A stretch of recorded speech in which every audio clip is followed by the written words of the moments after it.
Congress party cadre విలేజ్లలో గ్రామాలలో చాలా బలంగా ఉంది కార్యకర్తల్లో.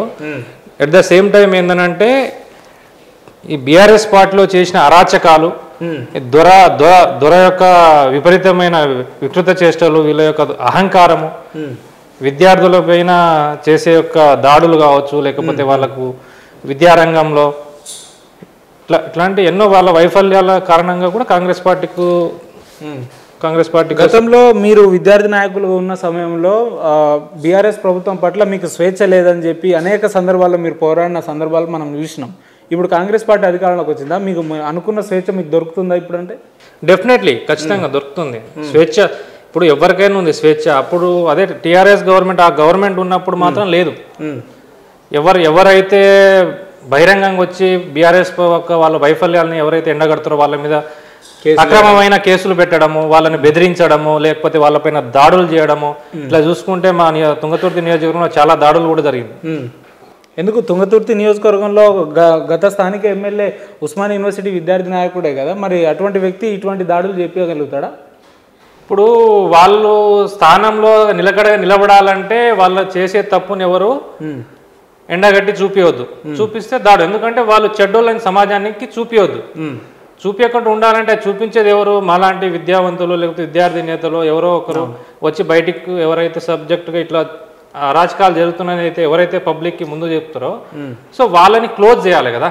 క్లోజ్ చేస్తేనే వాళ్ళు స్టేబుల్గా ఉండగలుగుతారు అక్కడ.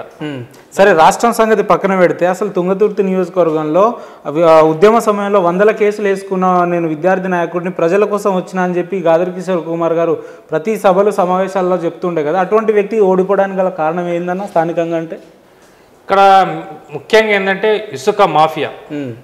ఇసుక మాఫియా అంటే ఘోరంగా. ఇప్పుడు అక్కడ తుంగతుర్తి నియోజకవర్గంలో ఎక్కడైనా వాగులు చూసుకుంటే మొత్తం నేలమట్టం ఉంటాయి.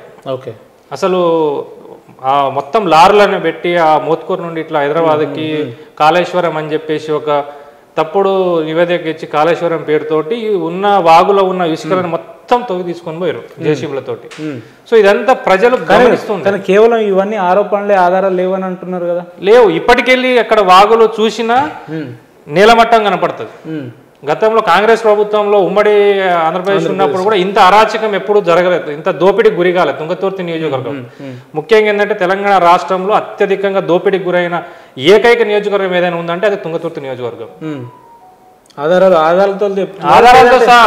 ఆధారాలతో సహా అక్కడికి ఫీల్డ్ మీదకి తీసుకుపోయినా, ఫీల్డ్ మీదకి వెళ్ళి వీడియోలు చూసి మొత్తం జేసీబీలతోటి ఉన్నాయి. మీరు ఇప్పటికైనా ఎక్కడైనా అక్కడ మోత్కూరు నుండి హైదరాబాద్కి వచ్చే రూట్ చేస్తే ఏ ఒక్క ప్రాంతంలో అక్కడ రోడ్లు అయితే కంప్లీట్ గా కంకర్ ఇలా బయటకు తేలి ఉంటాయి. కనీసం అభివృద్ధి అనే ముచ్చటే లేదు తుంగతుర్తిలో. సరే, ఇసుక మాఫియా బలంగా జరిగింది తుంగతుర్తి మీ నియోజకవర్గంలో అని అంటున్నారు కదా. ఈ ఇసుక మాఫియా మీద గతంలో మీరు పోరాడిన సందర్భాలు ఉన్నాయా? అంటే పోరాడినామంటే చెప్పినాం మేము. అంటే బయటికి విలేకరుల సమావేశంలో కానీ లేకపోతే లోకల్ బాడీస్లో నాయకుల్లో చేయడం కానీ ఇట్లా చెప్పాలని అంటే ఎవరైనా భయపడుతుండే. ఎందుకనంటే ఇవాళ మేము బయటికి వచ్చి చెప్పలేము, చెప్తే మా మీద కేసులు అయితే పైన గవర్నమెంట్ వాళ్ళది ఉన్నది. ఓకే, సో గాదర్ కిషోర్ అంటే అండదండ సూర్యాపేట జిల్లా మొత్తాన్ని ఆయన కనుసంధంలో నడిపించిన వ్యక్తి ఆయన. గతంలో అరాచకాలు చేసి నన్ను అంటున్నారు కదా. ఇప్పుడు మీ ప్రభుత్వం అధికారంలోకి ఉంది. రాబోయే రోజుల్లో గాదర్ కిషోర్ కుమార్ గారి మీద కార్యాచరణలు ఉంటాయా? చర్యలు చేపట్టే అటువంటి ప్రయత్నాలు ఏమైనా ఉంటాయా? అంటే ఖచ్చితంగా దళిత బంధు రాష్ట్రంలోనే అత్యంత ఫ్రాడ్ తుంగతుర్తి నియోజకవర్గంలో జరిగింది. అది చాలా సందర్భాల్లో బయటికి తీసినాం. చాలా ఎమ్మెల్యేగా ఇప్పుడు ఉన్న మందుల స్వామి గారి దృష్టికి కూడా తీసుకెళ్లడం జరిగింది. సో అక్కడికి ఏందనంటే వెనుకబడిన ప్రాంతం అది. ఇప్పటికి కూడా కొన్ని తండాలలో, కొన్ని గ్రామాలలో సరైన రోడ్లు లేవు, సరైన లైట్లు లేవు. దళిత బంధు విషయంలో అయితే అన్ని కమిషన్లే. ఓకే, దాన్ని టాస్క్ ఫోర్స్ చేసి ఎవరైతే ఖచ్చితంగా దాని మీద లోతుగా విచారణ జరిగితే మాత్రం ఎవరెవరైతే తప్పు చేసారో వాళ్ళు ఖచ్చితంగా బయటకు వస్తారు. దళిత బంధు తోటి చాలా మంది కోట్ల రూపాయలు సంపాదించుకున్నారు. అక్కడ తినడానికి తిండి లేనివాడు కూడా కోట్ల రూపాయలు సంపాదించుకున్నారు తిరుమల మండలంలో. టీఆర్ఎస్ నాయకులు ఉన్నాయా? రాబోయే రోజుల్లో వారి మీద కార్యాచరణలు ఉంటాయా? ఖచ్చితంగా మా ఎమ్మెల్యే గారి దృష్టికి తీసుకెళ్ళినా, మందుల స్వామి గారి దృష్టికి వెళ్ళినాం. దాని మీద చాలా సీరియస్గా ఫోకస్ పెట్టిండు.